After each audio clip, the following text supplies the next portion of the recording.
vamos a hablar sobre la guía de prevención, diagnóstico y tratamiento de hemorragia posparto.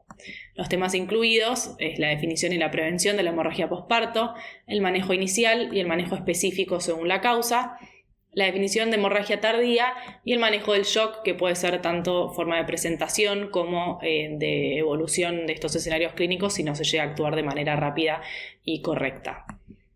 La definición de hemorragia posparto es aquel sangrado que excede los 500 mililitros. Lo vamos a categorizar como grave o severo si excede los 1000 mililitros. Sin embargo, hay que tener muy en cuenta la definición que dice que es aquella pérdida hemática que cause compromiso hemodinámico, que es para mí la más importante, porque es difícil de cuantificar en la práctica clínica la cantidad de sangre perdida.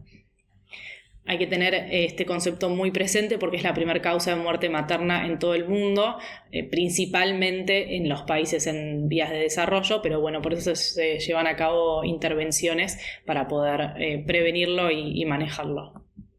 Dentro de los factores de riesgo para la hemorragia posparto es un episodio previo de hemorragia posparto, la preeclampsia materna, la gestación múltiple, la macrosomía fetal y la obesidad materna. Vamos a hablar un poco de lo que son las condiciones obstétricas y neonatales esenciales, lo que se conoce como CONE según sus siglas, que son aquellas, como dice su nombre, condiciones que se necesitan tener en las instituciones en donde se va a llevar a cabo el nacimiento, ya sea un parto o una cesárea, para que se realice de manera adecuada.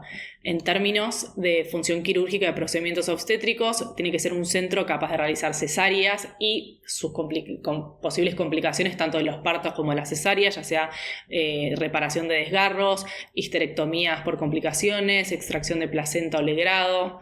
Dentro de la función anestésica, poder tener la capacidad de hacer tanto anestesia general como regional, contar con un laboratorio para poder hacer grupo y factor, pruebas cruzadas, contar con un banco de sangre propio o con reservas de sangre suficientes disponibles ante cualquier eventualidad. Dentro de los tratamientos médicos, ser capaz de manejar el shock, la sepsis, la eclampsia, esto tanto a nivel de capacitación de los profesionales como contar con los insumos necesarios para poder llevar a cabo los procedimientos ante estas situaciones. Dentro de la asistencia neonatal inmediata, poder llevar a cabo la recepción y la reanimación cardiopulmonar del recién nacido, el control térmico y contar con la evaluación del riesgo materno y neonatal. Esto idealmente en todo lo que es prenatal, poder evaluar los embarazos que son de riesgo y si hay casos que se necesita cierta complejidad. Por ejemplo, hay bebés con diagnóstico prenatal de algunas malformaciones congénitas que necesitan intervención inmediata, entonces asegurarnos de que estamos en un nivel adecuado de complejidad o de contar también con el transporte oportuno en caso de ser necesario derivarlo a un lugar que cuente con esa complejidad. Entrándonos un poco en el tema, vamos a hablar primero de lo que es la atención del tercer periodo del parto. El tercer periodo se define como aquel tiempo entre que sale el bebé y se produce el alumbramiento. El alumbramiento es la expulsión completa de la placenta. Dura entre 15 y 20 minutos y se considera prolongado cuando dura más de 30 minutos.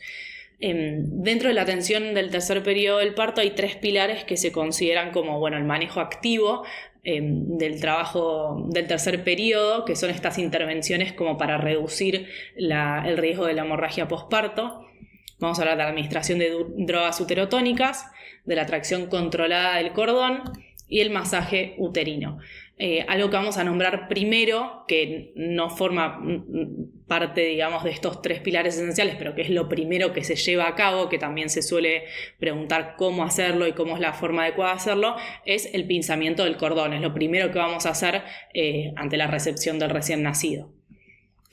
El pinzamiento del cordón, la manera correcta de hacerlo es sostener al bebé por debajo, unos 10 a 20 centímetros, a la misma altura o sobre el vientre de la madre, pero nunca muy elevado, porque si no, no va a permitir que la sangre siga fluyendo adecuadamente, y pinzarlo cuando deje de latir o entre 1 y 3 minutos. ¿Qué es el objetivo de todo esto? Es permitir que pase un mayor volumen de sangre y prevenir la anemia ferropénica en el recién nacido. ¿Cuándo no vamos a realizar esto? Es decir, ¿cuándo no vamos a esperar estos entre 1 y 3 minutos para pinzar y cortarlo? Es cuando hay un circular del cordón alrededor del cuello que está muy ajustado. La verdad es que en la práctica muchos bebés nacen con el cordón alrededor del cuello, sin embargo se puede sacar de manera muy fácil, entonces esto no se hace cuando el circular está muy, muy ajustado. Cuando estamos ante una madre RH negativa sensibilizada, que ya lo sabemos por la prueba de Coombs, o cuando hay una depresión neonatal severa. Dentro de las drogas uterotónicas, lo que vamos a utilizar es oxitocina, que se da 10 unidades de manera intramuscular, o bueno, si la madre tiene venóclisis se puede dar 20 unidades en 1 litro de solución fisiológica. Es fácil de recordar porque, bueno, se da oxitocina, y oxitocina también es la hormona que actúa de manera fisiológica para inducir las contracciones del útero. Las alternativas son ergonovina, se puede usar, no se utiliza en caso de preeclampsia o eclampsia. La sinometrina es otra opción, pero bueno, tiene muchos efectos adversos. O las prostaglandinas o el misoprostol, que es lo que se usa en aborto, o sea, de manera sublingual. Esto solo se utiliza si falla el resto de las alternativas o no hay disponibilidad, por alguna razón nos encontramos en un centro que no tiene el resto de las drogas, podemos dar misoprostol. Lo que es la tracción controlada del cordón, esto a lo que se refiere es al sostener. Nosotros pinzamos el cordón, separamos al bebé del cordón, pero el cordón sigue obviamente conectado a la placenta, entonces la tracción controlada es como para despegar la placenta del útero. Hay que sostener el cordón, aplicar tracción con la otra mano por encima del pubis y traccionar suavemente para extraer la placenta.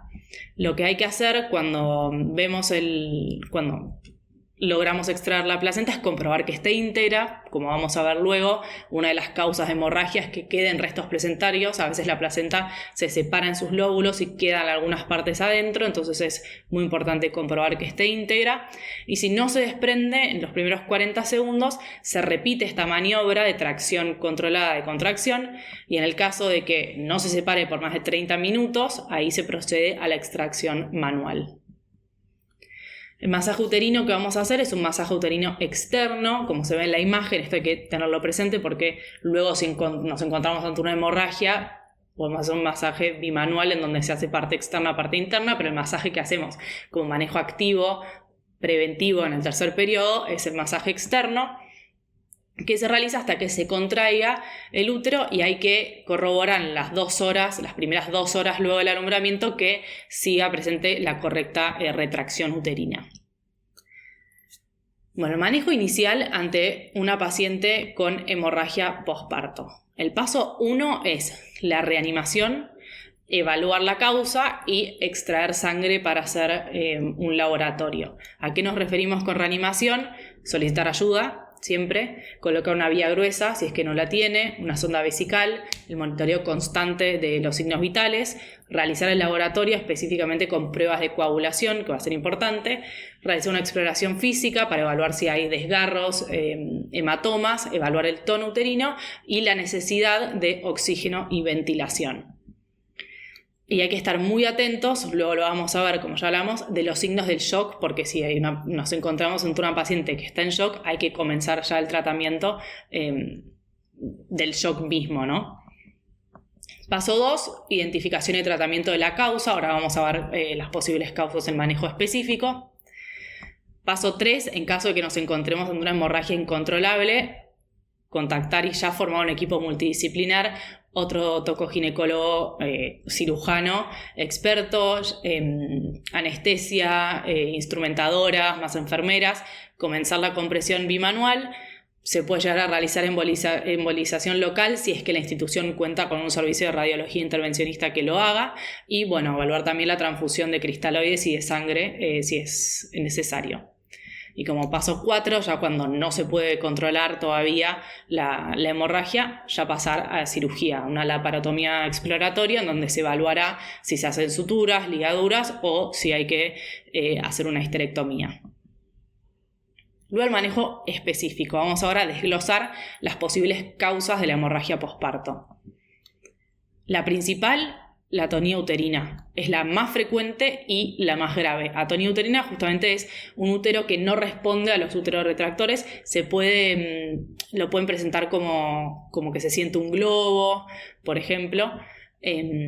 La primera medida es el masaje externo y la oxitocina. Se pasa más oxitocina de 20 a 40 unidades por litro, y como vemos acá, el masaje se hace con un puño por adentro y el otro por afuera.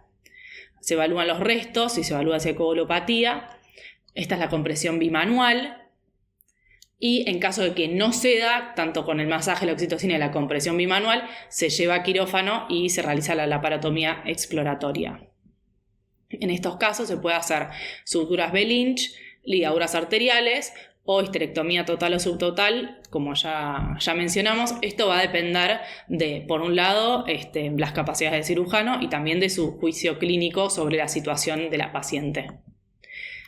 Lo que no se recomienda hacer ante una atonía uterina es taponaje con gasa, y tampoco hay evidencia sustentable para el uso de balón. Esto es importante saberlo porque hay algunas preguntas que pueden tener como tratamiento estos confundidores, sin embargo la guía no lo recomienda. Otra posible causa de sangrado es la episiotomía y los desgarros. Puede coexistir con atonía. Generalmente nos vamos a encontrar en un caso clínico de una paciente que sangra, que tiene el útero contraído, pero puede coexistir con la atonía. Por lo general, para resolverlo no se necesita pasar anestesia general, y lo que se hacen son suturas con poliglicol o, en su efecto, catgut cromado, que son antisépticas absorbibles. Los desgarros pueden suceder, obviamente, en distintas alturas. Si suceden en el cuello uterino, lo que hay que saber es que si va más allá de la cúpula vaginal, se va a tener que proceder a hacer una laparotomía exploratoria. Los vaginales se clasifican en grados según la profundidad del desgarro. El grado 1 solo afecta a la mucosa, el grado 2 el músculo, el grado 3 el esfínter anal y el grado 4 llega a la mucosa rectal. Y lo que hay que saber de los desgarros perineales es que se consideran infectados por el contacto con la mucosa rectal y la materia fecal, y que si el cierre se retrasa más de 12 horas, hay que hacer un cierre diferido. ¿Qué hay que tener en cuenta en la evaluación en el examen físico cuando estamos evaluando un desgarro? Es si hay un hematoma o una colección que presente signos de infección. Esto va a haber que abrir y drenar. ¿Qué hacemos ante una infección? El esquema antibiótico que se da es de ampicilina y metronidazol por 5 días. Ahora, si esta infección es más profunda, llega a los músculos o estamos frente a una fascitis necrotizante, pasamos a un esquema antibiótico endovenoso con penicilina, gentamicina y metronidazol hasta que se extraiga el tejido necrótico. Acuérdense que siempre ante esta fascitis necrotizante va a haber que desbridar y limpiar la herida, y una vez que se extrae y la paciente pasa 48 horas sin fiebre, ahí cambiamos el esquema y pasamos con ampicilina y metronidazol por 5 días más. Otra causa posible de la hemorragia posparto son los hematomas pelvianos. Esto hay que tener especial cuidado porque puede que no se presente con sangrado. El síntoma principal va a ser el dolor. Pueden llevar a la descompensación hemodinámica rápidamente, y depende en dónde sea, pueden ser vulvares, que son fáciles de visualizar en el examen físico. Pueden ser, acá vamos a abrirlos, drenarlos y suturarlos, y generalmente se deja un drenaje por 24 horas. Vaginales se suelen presentar con dolor y con tenesmo rectal por la cercanía. Se pone una sonda, también se abre, se drena y se sutura, y se deja un taponaje vaginal. Y los retroperitoneales son estos que tienen elevado riesgo de vida porque son los que generalmente pueden llevar a la descompensación hemodinámica, porque son más grandes, involucran una mayor pérdida de sangre que puede llevar al shock y a la descompensación. Otra causa es, como ya habíamos mencionado, que era muy importante evaluar la integridad de la placenta. A la expulsión es la retención placentaria. La retención placentaria puede ser tanto completa, es decir, que nunca salga la placenta, o que tenga restos placentarios. Especial atención también porque puede que no haya sangrado. ¿Cómo se maneja? Se realiza una inyección intravenosa umbilical de oxitocina por encima del pinzamiento. Recuerden que todavía el cordón sigue conectado a la placenta, lo separamos del bebé pero no de la placenta, entonces por encima del pinzamiento se da oxitocina. Se espera 15-30 minutos, si no se desprende se procede a la remoción manual. Como mencionamos, pueden ser restos placentarios, es decir, que quede uno o más lóbulos, ahí se procede a la exploración y la extracción manual en un ambiente quirúrgico. Y también hay que tener en cuenta la placenta creta, que es aquella que contacta con el miometrio. Recuerden que puede ser placenta creta, increta cuando invade el miometrio, hipercreta cuando ya va más allá y puede llegar a estructuras vecinas. Esto generalmente ya llegamos a través de un diagnóstico prenatal, es decir, lo sabemos antes del parto, entonces ya se hace un manejo multidisciplinario y bueno, generalmente se procede a hacer una histerectomía en estos casos con o sin embolización profiláctica para reducir el sangrado en el procedimiento. Eso obviamente depende de cada caso y de la complejidad del centro en el que nos encontremos. Por último, otra causa de hemorragia posparto es la inversión uterina, que bueno, es como estamos viendo en la imagen, literalmente se invierte el útero, lo podemos ver a través de la vagina, la cúpula. Principalmente el síntoma es el dolor, entonces lo que vamos a tener que hacer en estas pacientes es, para evitar el shock neurogénico por este dolor, tratamiento con petidina o con morfina. Se realiza una profilaxis antibiótica con cefalotina y una corrección manual, como estamos viendo en el diagrama. En caso de que no dé resultado, se procede a una corrección bajo anestesia general nuevamente, y si no da resultado esto, ahí sí se hace una laparotomía con una corrección abdomino-vaginal, o sea, cirugía.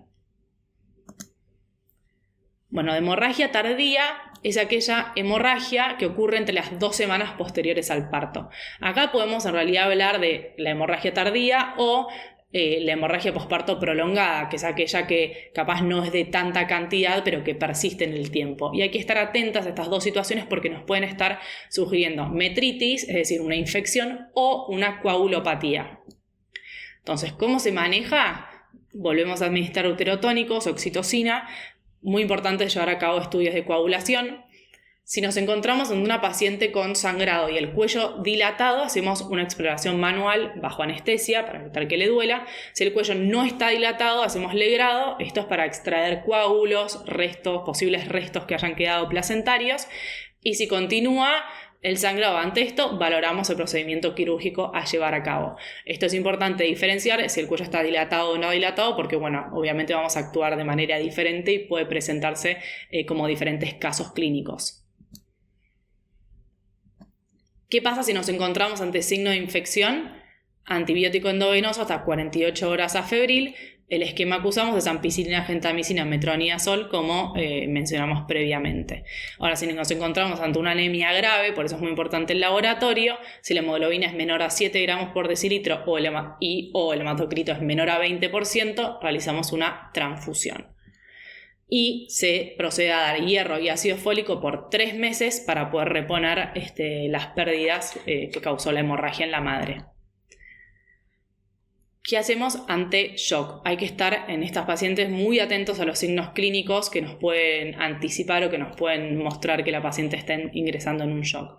¿Cuáles son estos? Pulso rápido y débil, mayor a 110 latidos por minuto, presión arterial sistólica menor a 90 y otros signos y síntomas como palidez, sudoración, respiración más de 30 respiraciones por minuto, ansiedad o confusión, poca diuresis. Las medidas iniciales, como mencionamos siempre previamente, pedir ayuda ante todo, monitorear los signos vitales, se pone posición de costado, generalmente para evitar que si llega a vomitar se aspire. Hay que abrigar, tapar a la paciente y, en lo posible, elevar los pies. Y el manejo específico, siempre el laboratorio estudio de coagulación para ver si hay alguna alteración de la coagulación, que es lo que nos esté causando este sangrado importante. Empezamos con la infusión endovenosa de solución salina o de Ringer lactato, que se empieza con 1 litro en 15-20 minutos. Oxígeno por máscara, a razón de 6 a 8 litros por minuto, y se pone un catéter en la vejiga para sondar y poder cuantificar la diuresis. Algo a mencionar es lo que se conoce como estudio de coagulación junto a la cama, cuando quizás no tenemos disponible el laboratorio o no podemos esperar. Una forma de evaluar la coagulación del paciente es: se ponen 2 mililitros de sangre venosa en un tubo de ensayo, con la mano se sostiene el tubo y se calienta, y se mide la ausencia de coágulo o un coágulo blando que se deshace. A los 7 minutos sugiere coagulopatía. Obviamente que no es un método exacto, ni que indica, ni que confirma la coagulopatía, pero bueno, la ausencia del coágulo ya la sugiere. Una situación particular a la que nos podemos encontrar es un shock anafiláctico, que esto sucede ante la transfusión de sangre. Si transfundimos a la paciente y presenta un shock anafiláctico, la manera de manejarlo es como el shock anafiláctico en general, con adrenalina 1 en 1000 de manera endovenosa, prometazina e hidrocortisona, que sean 2 ampollas de manera endovenosa cada 4 horas. Ahora vamos a hacer un poco un repaso de lo que son los principales síntomas y signos y el diagnóstico diferencial ante la causa de hemorragia. Si nos encontramos ante una hemorragia inmediata con útero blando y no retraído, los síntomas que puede presentar la paciente es taquicardia, hipotensión. Acuérdense, útero blando y no retraído, atonía uterina. Si estamos frente a una hemorragia inmediata con la placenta íntegra y el útero contraído, obviamente vamos a realizar el examen físico. Podemos evidenciar desgarros como causa de sangrado. Una hemorragia inmediata con dolor intenso, en donde no se palpa el útero por arriba cuando realizamos el masaje externo y en su efecto vemos el útero visible en la vulva, pensamos en una inversión uterina. Si tenemos también hemorragia inmediata con dolor severo, taquicardia, shock, no se expulsa la placenta, no vemos en este caso el útero a través de la vulva, podemos pensar en rotura uterina. Ahora, si el sangrado variable, es decir, puede estar presente o no en mayor o menor cuantía, no se expulsa la placenta, tenemos el útero contraído, pensamos en retención placentaria, que recuerden puede ser de la placenta íntegra o de restos de alguno de sus lóbulos. Este esquema está presente en la guía y la verdad que es muy útil y muy fácil de seguir ante la hemorragia posparto y los diagnósticos diferenciales. Primero vamos a hablar un poco de las medidas iniciales. Sin demora, pedir ayuda y poder conformar el equipo multidisciplinario con otro tocoginecólogo, con hemoterapia, con anestesiólogo, evaluar siempre el estado clínico, mantener la monitorización de las constantes vitales, la tensión arterial, la coloración, el estado de conciencia, como para poder proceder de manera rápida y adecuada en caso de shock, colocar un acceso venoso si es que no lo tiene. Y bueno, empezar a transfundir líquidos para evitar la hipotensión sostenida, colocar una sonda vesical para cuantificar la diuresis, valorar la administración de oxígeno con máscara y obtener una muestra de sangre para hacer grupo de factor, hematocrito y coagulograma, muy importante. Ahora nos encontramos en una hemorragia posparto. ¿Qué es lo primero que evaluamos? ¿Se produjo el alumbramiento? Es decir, ¿se expulsó la placenta? Caso de que no se haya expulsado, bueno, ahí empezamos con el manejo activo, ¿no? La oxitocina, el masaje uterino y la tracción controlada del cordón. Si después de 30 minutos, es decir, el tercer periodo prolongado, todavía no se expulsa, hablamos de una retención placentaria y ahí vamos a hacer el alumbramiento manual bajo anestesia, y en caso de que estemos ante un acretismo placentario o que fracase el alumbramiento manual, procedemos a la cirugía. Ahora, si se produjo el alumbramiento, evaluamos la placenta. ¿La placenta está íntegra? ¿No? Bueno, vamos a ver restos placentarios y evaluar si hacemos un legrado, si hacemos una extracción manual. Si la placenta está íntegra, el paso siguiente es examinar, lógicamente, la vagina y el cuello. Si es normal o si nos podemos encontrar frente a desgarros. Si estamos entre desgarros o hematomas, suturamos o bueno, abrimos y drenamos y tratamos de la manera adecuada. Ahora, si el examen físico es normal, vemos que no hay ningún desgarro, no hay ningún sangrado procedente de la piel, vemos si el útero está retraído. ¿Está retraído el útero? No. Bueno, atonía. Recuerden que es la causa principal. Damos otros retractores, masaje uterino y compresión bimanual con un puño adentro y la otra mano por afuera. Y en caso de que no haya respuesta, procedemos a cirugía y laparotomía exploradora, en donde se pueden llevar a cabo los puntos de Lynch, las ligaduras arteriales o la histerectomía subtotal o total. Si el útero no está retraído, podemos estar ante una inversión uterina, que bueno, en este caso lo vamos a ver a través del examen físico claramente, y ahí pasamos a la restitución manual bajo anestesia general, y si no hay respuesta, con corrección quirúrgica.